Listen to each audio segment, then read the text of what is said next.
안녕하세요. 책사람입니다. 오늘은 30여 년 전에 나온 김경희 작가의 20살까지만 살고 싶어요를 낭독해 드릴까 합니다. 이 책은 제가 18살 때 생일 선물로 받은 책인데 아직까지 제 책장에 남아있는 몇 안 되는 책 중에 하나입니다. 우리 구독자님들 30여 년 전 그 시절에 이 영화 기억하실런지요?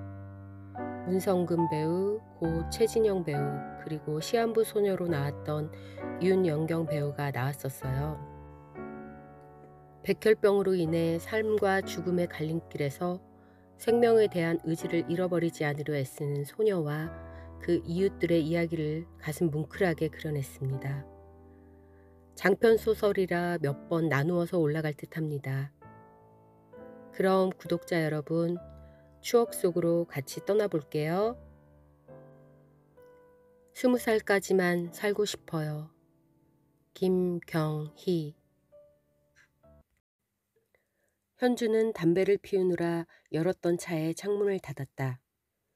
교차로 신호등은 빨간불이었다. 여유롭게 담배를 피우려 했으나 열린 틈새로 빗물이 들어와 담배 피우기를 포기했다. 그나마 차 문을 닫기도 전에 파란불로 신호가 바뀌더니 현준의 차 뒤에 줄지어 선 다른 차들이 일제히 빵빵거렸다. 알았어 임마, 가면 될 거 아냐. 다른 때 같으면 비 오는 날엔 웅크리고 앉아 만화책이나 빌려다 볼 현준이었다. 그가 비 오는 날에 외출을 하게 된 것은 오늘부터 FM 방송 프로그램 DJ 노릇을 하기 위해서였다. 하늘은 나를 잡은 양 싸늘히 불던 바람 끝에 가을빛답지 않게 제법 굵은 빗줄기를 오후부터 쏟았다. 오늘 프로그램은 무슨 말부터 할까? 날씨? 그거야 언제 어느 때나 생방송에선 좋은 안주거리지만 방송 첫날부터 시시껄렁하게 날씨 타령은 하기 싫다. 그럼 무슨 이야기를 할까? 앞유리를 닦는 와이퍼처럼 현준의 머리엔 이런저런 생각이 떠올랐다가는 지워지고 다시 떠오르고 하기를 반복했다. 자연스럽게 생각은 방송 진행을 맡기로 작정했던 일주일 전으로 되돌아가고 있었다. 9월 23일 오후 2시, 아직도 잠자리에서 빠져나오지 못한 그에게 방송국 PD로 있는 선배로부터 전화가 왔다. 전혀 미안해하는 기색도 없이 당장 만나자고 다짜고짜 반말을 해대던 사람은 그의 고등학교 2년 선배이며 방송국에서 PD로 일하는 정인성이었다. 얌마, 아직도 자냐? 자식 팔자 좋긴, 빨리 나와. 시끄러워, 당장 이쪽으로 총알같이 뛰어와. 뭐? 알아서 기어, 죽고 싶지 않으면. 정인성은 그렇게 덜컥 전화를 끊어버렸다. 대학 선후배 사이와는 달리 고등학교 선후배는 소위 까라면 까야 되는 것이 남자들 세계이기에 현주는 정 PD의 전화를 무시할 수만도 없었다. FM 사무실은 6층에 있었다. 원래 구속을 싫어하는 현주는 대기업 회사에 비해 사뭇 자유로운 방송국 사무실마저 권위적이며 딱딱하게 느껴져 다소 위축되는 기분이었다. 세수나 제대로 하고 올걸 하는 생각으로 기웃거리는데 야, 최현준, 이리 와보쇼. 가뜩이나 목소리가 큰 정 PD가 더 크게 소리를 질렀다. 순간 사무실에 있던 수십 명의 PD들의 시선이 현준에게 쏠렸다. 형은 여전하우? 한밤중에 불러내고 잠도 못 자고 나왔수. 자식 속 편한 소리 하네. 얌마, 공장 근로자들은 철야 작업하고도 대낮이면 다시 피땀을 흘려. 무슨 예술이고 나발이고 하면서 꼴값하지 마. 현주는 기분이 언짢았다. 아무리 선배라 해도 30을 넘긴 더구나 나름의 세계를 갖고 돈보다 자존심을 더 위에 놓는 그에겐 지금 이 상황이 싫었다. 쫑코 주려고 오라고 했수? 그런 자극이라면 나중에 작품에 대해서나 해주쇼. 귀여운 자식, 삐쳤냐? 정 PD는 키득대며 지나가는 사환을 불렀다. 영미야, 여기 커피 둘 부탁. 참, 너 커피 괜찮냐? 녹차 없수? 그래 잠깐. 영미씨 녹차로 주라. 미안 영미씨. 아르바이트 학생인 듯한 사환에게 눈을 찡긋하며 애교를 떠는 정 PD를 보며 그제야 현주는 마음이 풀렸다. 뭐야 용건이. 보채지 마. 형님이 언제 괜히 부르든. 너 요새 어때? 뭐가? 뭐긴 가수에게 스케줄 묻는 거지. 괜찮냐? 영화 음악이나 드라마 음악 같은 건 안 맡았어? 영화는 엊그제 끝냈고 드라마는 지금 섭외가 들어오는 중이야. 왜? 꼭꼭 이유를 묻는만 짜식이. 손을 들어 엄포를 놓는 정 PD에게 현주는 과장스레 몸을 움츠렸다. 너 나랑 심야 프로그램 하나 하자. 아, 긴 얘긴 할 거 없어. 너 지금 스케줄도 괜찮은 것 같으니까 하는 걸로 알게. 형, 저기 시끄러워. 이건 통보야. 나랑 하는 거야. 응? 이때 영미가 와서 녹차를 정 PD와 현준 앞에 각각 놓았다. 영미는 현준을 힐끗거렸다. 왜? 이 아저씨 아는 사람이냐? 영미는 그냥 씩 웃기만 했다. 별 볼 일 없어. 너희들이 오빠라고 부르기엔 늙었고. 봐라, 꾀제제한 게. 가수하면 이승환이나 윤상이 정도는 돼야지. 현준이 머리를 극적이며 맥없이 웃었다. 아니에요, 정 선생님. 그래도 의식 있는 애들은 이 아저씨 얼마나 좋아하는데요. 어머나. 영미가 공연히 탄성을 지르며 수줍은 듯 제자리로 가자 정 PD는 은근한 목소리로 속삭였다. 들었지? 저것도 의식이 어떻고 한다. 응? 내가 소위 생각을 좀 한다는 고삐디한테 인기가 있다는 거야. 알겠어? 그래서 내가 너랑 프로그램을 하겠다고 국장한테 박박 우겼다. 임마, 나 좀 살려주라. 내가 우겨놓고 최현준이 안 하겠답니다. 어떻게 이런 말을 하냐? 정 PD는 제법 진지했다.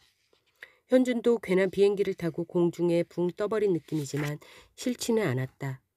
더구나 기존의 프로그램보다 질을 높이는 의미로 청취자 취향에 아부하는 프로그램이 아닌 함께 생각하고 이야기하며 이끌어가는 프로그램을 만들어보자는 정 PD의 설득에 마음이 솔깃 기울었다.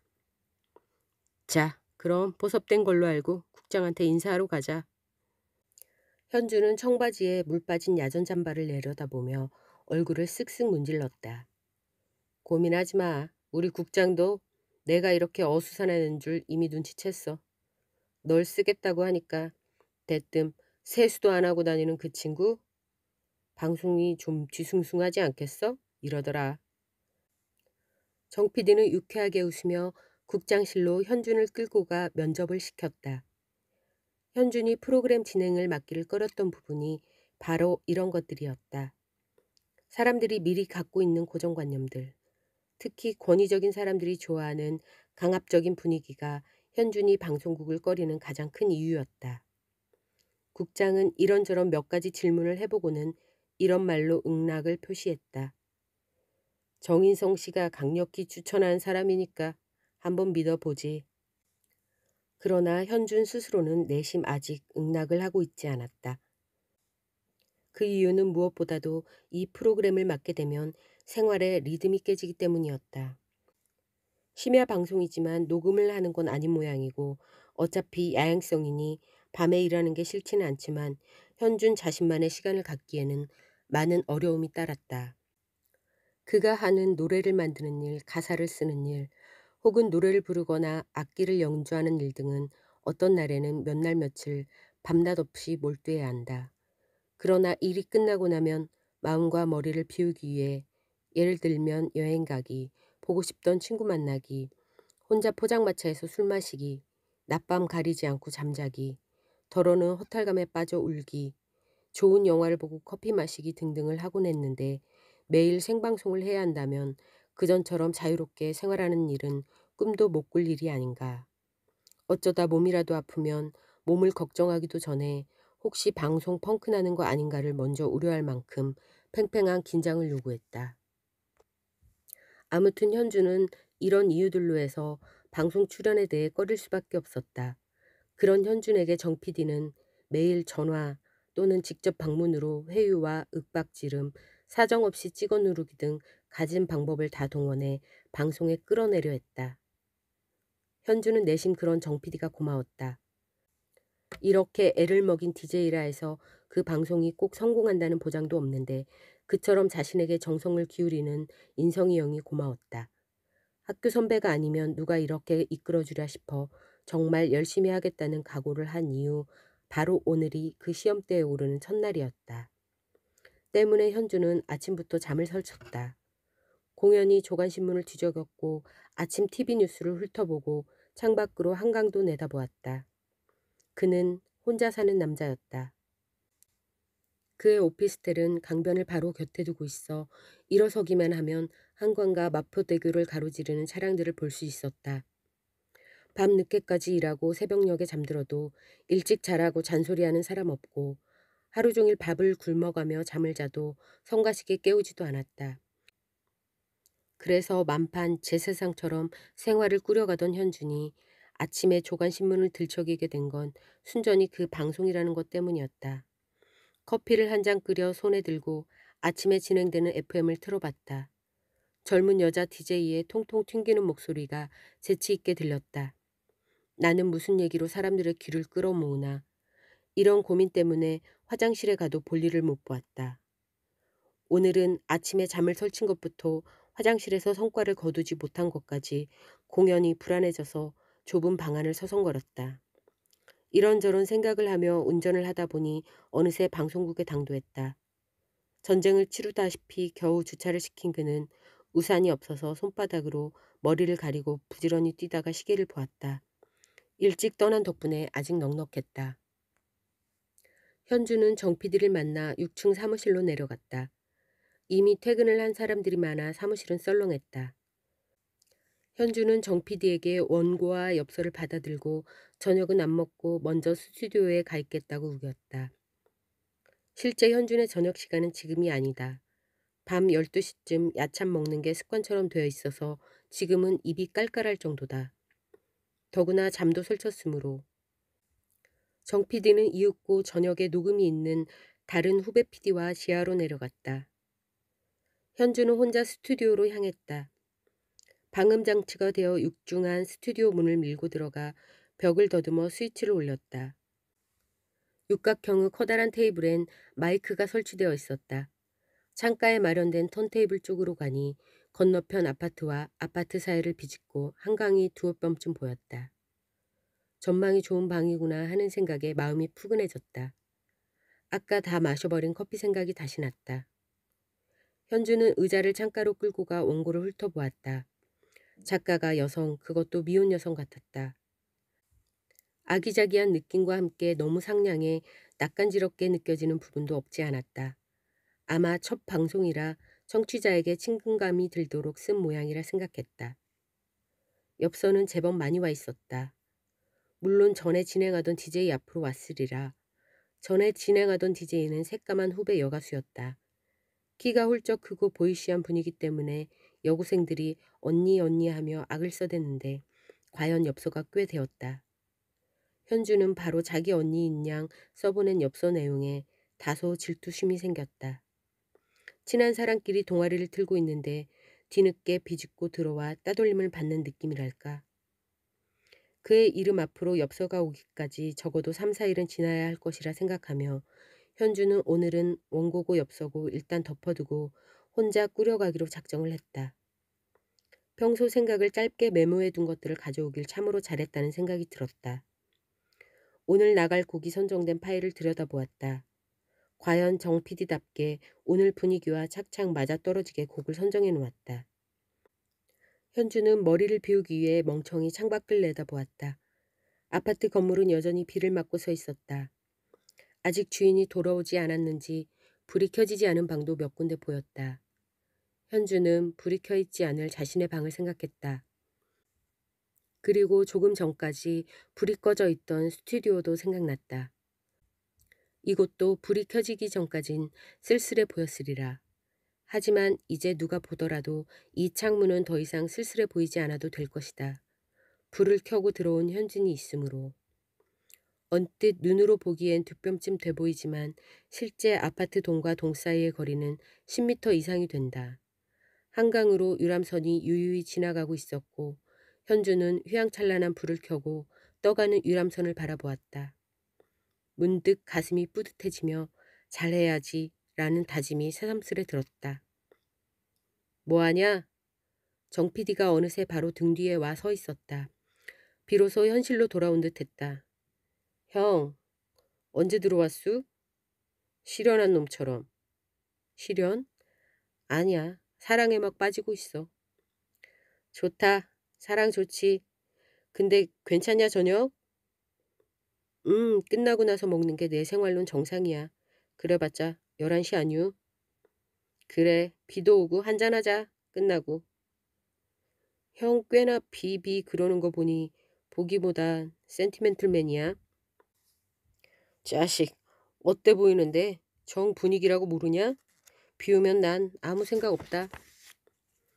그러면서 정 PD는 들고 있던 레코드판을 테이블 위에 놓았다. 원고 봤니? 어떻든? 글쎄, 괜찮아. 걔 잘 쓰는 애야. 쬐끄만 게 당돌하지. 언제 한번 우리 셋이 뭉치자. 오늘은 볼 일이 있다고 먼저 들어갔어. 그리고 엽서 쓸만한 거 있냐? 정 PD는 부지런히 손을 움직이며 짓거린다. 아마 시그널 뮤직과 프로그램 제공사 CM을 녹음기에 걸어두는 모양이었다. 근데 형, 왜? 오늘 첫날이니까 나한테 맡기면 안 돼? 둘째 날도 너한테 맡길 거야. 아니, 원고 엽서 다 덮고 그냥 가자 이거지. 오늘같이 가을비가 오는 날엔 아무 말 없이 노래만 틀어도 좋을 것 같은데. 괜찮지. 그렇다고 아무 말도 안 할 순 없고 내가 멘트 준비해 놓은 거 있으면 편안하게 해봐. 방송은 첫째 편한 게 최고야. 물 흐르듯. 물 흐르듯. 현주는 정 PD의 그 물 흐르듯이란 표현이 마음에 들어 한번 다시 되뇌었다. 정 PD는 시계를 보더니 라디오를 켰다. 현준보다 앞서 진행하는 DJ는 녹음을 하는 모양인지 옆 생방송 스튜디오는 비어 있었다. 자, 시간 다 됐어. 서둘러라. 화장실 안 가고 싶냐? 갔다 와 아예. 정 PD는 능숙한 솜씨로 첫 곡이 담긴 판을 턴테이블에 올려놓았다. 큰 방송 사고가 아니면 생방송이니까 애드립으로 적당히 넘겨. 그걸 잘해야 베테랑이 되는 거야. 현주는 의자에 앉아 정 PD의 말을 듣기만 했다. 평소 모든 일에 무관심한 듯한 현준도 긴장이 되는 듯 입술이 자꾸 말랐다. 라디오에선 바로 앞 프로그램의 마지막 CM이 나오고 있었다. 정 PD는 현준의 어깨를 툭 쳤다. 야, 1분 20초 전이다. 긴장 풀어. 긴장 안 했어.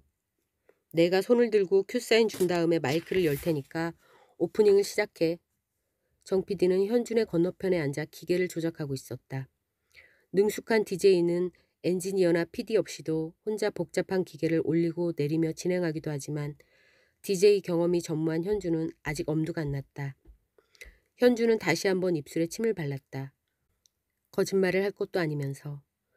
정 PD는 9시를 알리는 삐익 라디오 소리가 끝나자마자 시그널 뮤직을 틀었다. 그리고 손을 들었다. 꿈처럼 음악처럼 안녕하세요 최현준입니다. 밖에는 여전히 가을을 재촉하는 비가 내리고 있는데 여러분들은 오늘 하루 어떻게 보내셨습니까? 쓸쓸하거나 외롭진 않으셨는지요? 우리 인간의 한계는 산소가 없으면 단 3분을, 물이 없이는 3일을, 그리고 음식이 없이는 3주를 못 견딘다고 하더군요. 말하자면 그게 우리 인간의 한계라는데 그렇다면 사랑이 없이는 어떨까요? 그럭저럭 한 30년쯤 죽은 듯 살 수 있을지도 모르죠. 그러나 단 3초라도 사랑 없이는 견디기 어려운 당신을 위해 오늘 데이트는 이 노래로 시작하겠습니다. 현준의 말이 끝나자 정 PD는 턴테이블에 걸린 존 레논의 러브를 틀었다. 죽인다. 정 PD가 설레발을 치며 축혀 세웠다. 괜찮았수? 됐어. 오프닝으론 좀 길었지만 첫인사니까. 현주는 정 PD의 말이 끝나기도 전에 갑자기 튕기듯 일어나 문을 열고 나갔다. 형, 나 화장 좀 고치고 올게. 빨리 보고 와. 늦으면 다음 곡으로 오버랩 해줘. 야, 다음엔 제공사 CM이야. 멘트 넣어줘야지. 빨리 갔다 오기나 해. 싸겠다. 현주는 유쾌하게 웃으며 뛰어갔다. 생방송 때는 DJ가 말할 때를 빼고 음악이나 광고가 나가는 동안에 스튜디오에서 마구 떠들어도 되었다. 이런 모습은 청취자들이 볼 수 없는 또 다른 방송 풍경이지만 감미로운 존 레논의 목소리가 스튜디오에서 아무 탈 없이 라디오로 전해지고 있으리라. 10월 4일 밤 11시 목동의 한 주택가. 길만 건너면 괴물 같은 아파트들이 때를 지어 서 있는데 이곳은 아기자기한 아담한 양옥들이 정답게 등을 맞대고 있다. 바로 언덕 위엔 연립주택들이 고만고만하게 줄지어 있어서 이 주택가는 아파트와 연립 사이의 중립지대 같았다. 초이내는 이 주택가의 막다른 골목 끝에 있는 초록대문 집이다. 마당은 넓지 않지만 잔디가 깔렸고 목련과 감나무, 대추나무 같은 서너 그루의 나무도 심어져 있었다. 반지하 2층 집인 관계로 인공 화강암으로 된 계단을 9계단 정도 밟고 올라가야 현관에 닿았다. 거실과 방 셋, 주방과 화장실 등을 합쳐 모두 25평 남짓한 작은 양옥집. 초이의 방은 거실을 가운데 두고 안방을 마주하는 현관을 들어서면서 가장 먼저 보이는 방이다. 창문을 조금 열어 빗소리를 들으며 라디오에 귀를 기울이던 초이는 11시를 알리는 거실 벽 괴종 소리에 작은 한숨을 쉬었다. 왜 이번에도 민초이 엽서는 방송을 못한 거야? 둘째 언니인 은희가 초이를 놀리듯 웃는다. 언니, 이 남자는 글쎄 오늘부터 새로 이 방송을 맡았대. 그런데 엽서는 한 장도 소개 안 하는 거 있지? 웃긴다. 그치? DJ가 바뀌었어? 누구로? 최연준. 노래를 들어본 것 같기도 한데. 아, 최연준. 그 사람 괜찮은 사람이야. 초이 넌 어려서 모르겠지만. 언니 몇 살인데? 겨우 1살이면서 난 7살이야. 7살. 어려서 모른다고? 그래, 난 21살. 넌 17살. 내가 고등학교 때 넌 국민학교 6학년이었어. 요게 맘먹어. 우리 고등학교 때 최현준이 얼마나 인기였는데 지금도 아마 대학생들은 그 사람 좋아할걸? 네가 좋아하는 이승훈하고는 비교가 안 돼. 이승훈이 어때서? 귀엽잖아. 말도 얼마나 재미있게 잘하는데. 어리다는 이유로 무시당한 것 같아 초이는 맘이 상했다. 나도 빨리 대학을 가든지 어른이 돼야지. 20살이 되려면 3년이나 남았는데. 20살까지 살 수 있을까? 입을 꼭 다물고 앉아있는 초이에게 은희는 다정스럽게 말을 건넸다. 초이야, 오늘 엽서가 한 장도 소개 안 된 건 잘 된 거야. 앞으로 엽서를 아예 소개를 안 하면 이젠 아무도 자기 엽서가 소개 안 된다고 속상할 일도 없잖니? 글쎄, 그럼 언제쯤 내가 보낸 엽서가 소개될까 하는 희망도 없어지잖아. 그런가? 깜찍한 내 동생. 그렇다면 새 DJ가 오늘은 자기한테 온 엽서가 아니라 소개를 안 하나 보지. 내일 당장 보내봐. 선착순으로 소개해줄지 모르잖니? 맞아. 얼른 엽서를 써야겠다. 맞장구를 치며 기뻐하던 초이가 갑자기 생각난 듯 은희에게 물었다. 언니, 나... 아니야. 왜? 뭔데? 초콜릿 먹고 싶어? 아니야. 단 건 먹지 말라고 의사 선생님이 그랬잖아. 혈당치가 올라간다고. 그럼 뭐, 과일? 내가 먹부야. 저기, 내 질문에 화내지 마, 언니. 은희는 대답 대신 아주 너그러운 표정을 지었다. 마치 무슨 이야기든 용서해 줄 수 있다는 듯이. 나 20살까지 살 수 있을까? 순간 은희의 얼굴이 작은 경련을 일으키는 듯하더니 이내 언제 그랬었냐 싶게 밝은 표정을 지었다. 농담하니? 내가 천재야? 요절은 천재만 하는 거야. 넌 머리도 나쁘고 착하지도 않잖니. 오래오래 벽에 똥칠할 때까지 살 거야. 아, 언니 못됐어. 벽에 똥칠을 하면 내가 망령이 난단 말이야? 은희는 달려들은 초이를 피해 방문을 열고 거실로 뛰어나갔다. 언니 그 말 취소해. 그렇지 않음 오늘 밤은 언니 순환을 면치 못할 거야. 초이의 으름장에 은희는 한편 잘됐다 싶고 한편 슬펐다. 농담으로 초이의 기분을 바꾼 건 잘한 일이지만 초이 입에서 20살까지 살 수 있느냐 없느냐 하는 질문을 받은 건 충격이었다. 혼자 얼마나 힘들었을까 생각하니 달려가 초이를 껴안고 엉엉 목 놓아 울고 싶었다. 그러나 은희는 초이를 피해 주방까지 뛰었다. 이때 안방문이 열리며 잠옷 차림인 엄마가 나왔다. "왜들 그러니? 무슨 일이야?" 초이는 아직도 화가 가라앉지 않은 듯 씩씩거리며 엄마에게 고자질을 했다.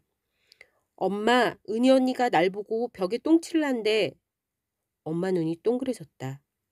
"그게 무슨 소리니? 똥이라니." "글쎄 내가." 초이의 말이 이어지지 못하도록 은희가 주방에서 튀어나왔다. 초이가 20살까지 살 수 있느냐고 물었었다는 사실이 엄마에게 알려지면 아마 엄마는 또 밤새워 오느라 잠을 못 이룰 게 뻔한 노릇이었다. "아니야 엄마, 내가 농담한 거야. 제가 하도 방송에서 엽서가 소개 안 된다고 하기에 늙을 때까지 보내면 나오지 않겠느냐 그런 뜻이었지." "아니래 엄마, 언니는." 엄마는 일부러 엄한 얼굴로 은희를 나무랬다. "으이그, 언니라는 게 동생 약이나 올리고 저렇게 철이 없기는. 초이야 그만 자라. 은희도 동생 데리고 들어가 자." 은희와 초이는 슬슬 옆으로 개걸음치는 흉내를 내며 방으로 들어갔다. "엄마 안녕히 주무세요." 문을 빠꾸미 열고 두 자매는 합창하듯 밤인사를 하였다. "그래, 잘 자거라." 딸들의 애교 어린 밤인사에 대꾸한 후 김 여사는 가스 스위치를 점검하러 주방으로 향했다. 방으로 들어와 은희는 침대에 누웠다. 침대는 더블베드가 아닌 싱글베드였다. 원래는 두 자매 다 몸집이 작은 편인 까닭에 1인용 싱글베드에서 함께 잠을 잤었다. 잠을 험하게 자는 초이가 안쪽에서, 한번 잠든 자세로 일어날 때까지 뒤채지 않는 은희가 바깥쪽에서 잤다. 그런데 몇 달 전 초이가 점점 병이 깊어지면서부터 자꾸 바닥에서 자겠노라고 우기는 것이었다. 아마 몸을 자꾸 뒤채며 힘들어하면 은희가 깰까봐 조심스러웠던 모양이었다. 눈치 빠른 은희가 너스레를 떨며 잠버릇 험한 동생에게서 해방되고 싶어서 바닥에 유를 깔고 자신이 내려와 자겠노라고 우긴 끝에 겨우 초이를 다시 침대에 눕힐 수 있었다. "언니, 오늘은 언니가 침대에서 자." "왜?" "난 엽서 쓰고 나서 천천히 자야 하니까 아래에서 자는 게 편해." "엽서 침대에서 쓰면 되잖아. 내가 올라가 자는 거랑 네가 엽서 쓰는 일이랑 무슨 상관이 있니?" "불을 켜놔야 되니까 언니가 침대 쪽 볕에 붙어서 자면 편하잖아." "아니야, 됐어." "그럼 우리 오랜만에 같이 자자." "그래, 좋아. 대신 네가 안쪽에서 자라." 초이는 고개를 끄덕이며 불을 끄고 책상에 스탠드를 켰다. "엽서는 내일 써라 초이야." "얼른 쓰면 돼. 잠깐만 참아 언니." 초이는 엽서를 꺼내 한참 골똘히 생각에 잠겼다. "초이야, 너무 예쁜 말만 쓰려고 하지 말고 진실을 담아. 그러면 분명히 DJ가 읽어줄 거야. 최연주는 그런 쪽 내용을 좋아할걸?" 피, 잘 아는 척하고 있어. 내가 더 친해져서 언니 샘나게 해야지. 돌아앉아 볼펜을 돌리는 초이를 은희는 가엾은 눈으로 쳐다보았다. 더욱 가냘퍼진 어깨, 그 많던 머리숱은 어느새 어린아이 머리숱만도 못해졌고 얼굴은 핏기를 찾아볼 수 없었다. 은희는 눈물이 핑 돌았다. "초이야." "응?" 돌아보지 않고 건성으로 대답하는 초이를 은희는 다시 조그맣게 불렀다. "초이야." 그러자 초이가 의아한 눈빛으로 돌아보았다. "왜?" "너 절대로 20살까지 살 수 있을까? 그런 질문 하지 마 엄마한테." 초이가 빙그레 웃었다. "엄마 가슴 아파할까 봐서?" "꼭 그렇기보다 넌 많이 건강해졌다고 의사 선생님이 그러셨잖아. 그런데 내가 그런 맘 먹고 있으면 정성스럽게 널 보살피시는 엄마가 속상해하시잖니. 그게 좋아?" 은희의 말에 초이는 가만히 듣고만 있었다. 은희는 그런 초이의 얼굴이 정말 예쁘다고 생각했다. 천사의 얼굴이 저렇게 티 없는 모습일 수 있을까? 초이는 천사보다 더 깨끗하고 고왔다. 이런 생각이 들자 공연히 퉁명스럽게 이불을 뒤집어 쓰면서 은희는 말했다. 대충 쓰고 불 꺼. 나 잔다. 응, 잘 자 언니. 현관문의 잠금쇠를 확인하고 오던 김 여사는 딸들의 방문 앞에 서서 초이 자매가 나누는 대화를 듣고 있었다. 초이가 20살까지 살 수 있을까 걱정을 했다니 어린 것이 얼마나 고통스러웠으면 지언니한테 그런 얘기를 했을까. 그런 생각이 들자 가슴이 무너지는 듯 쓰리고 아팠다. 김 여사는 참으려 했지만 자꾸 눈물이 나와 견딜 수가 없었다. 어두운 거실 소파에 앉아 두 손으로 얼굴을 가렸다.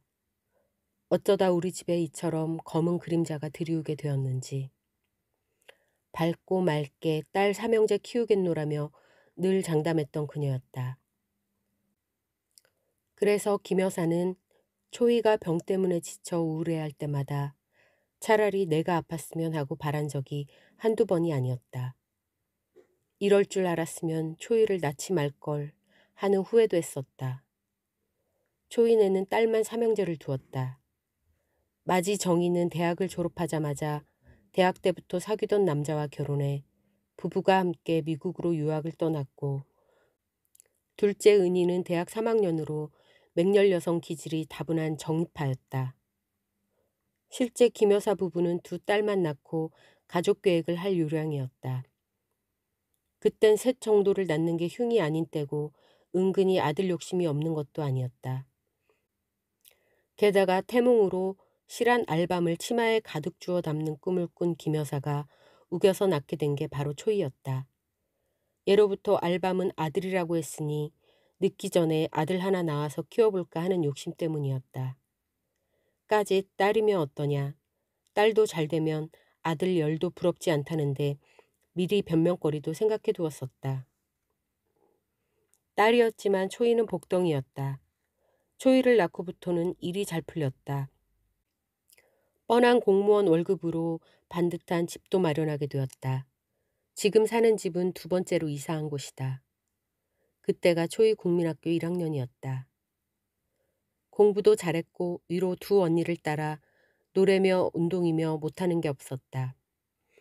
김 여사는 저게 아들 몫을 하려는 모양이다라고 공공연히 자랑을 일삼았었다.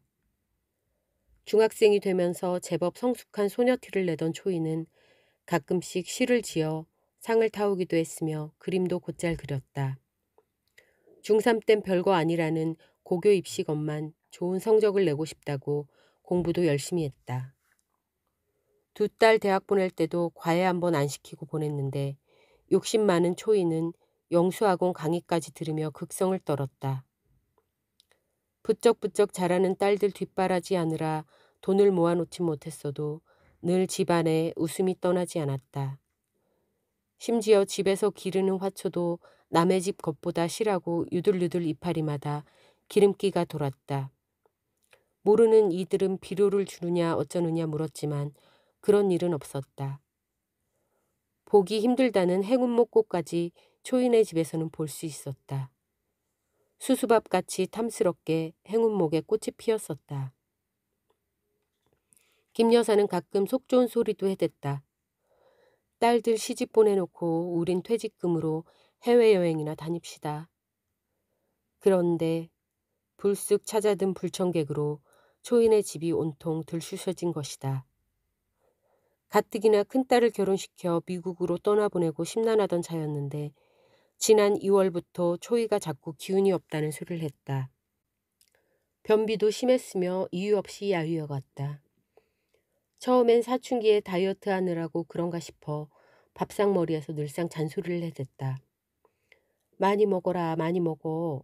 너만 할 땐 통통한 게 예쁜 거야. 그러나 쉽게 넘어갈 문제가 아님을 느낀 건 초이가 고등학교에 입학하고부터였다.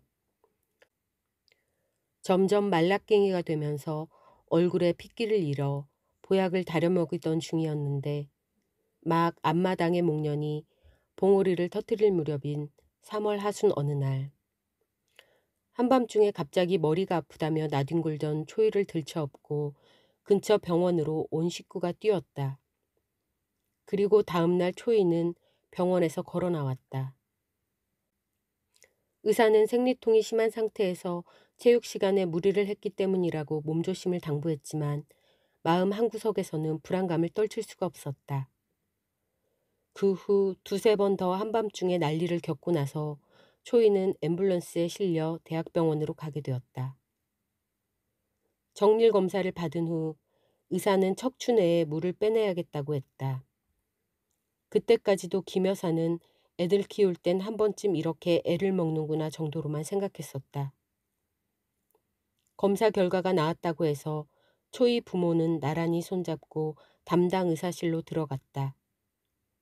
의사는 잠시 다른 얘기를 하다가 초조해하는 초이 부모를 향해 머뭇거리며 말을 했다. 바이러스균이 침입을 했는지.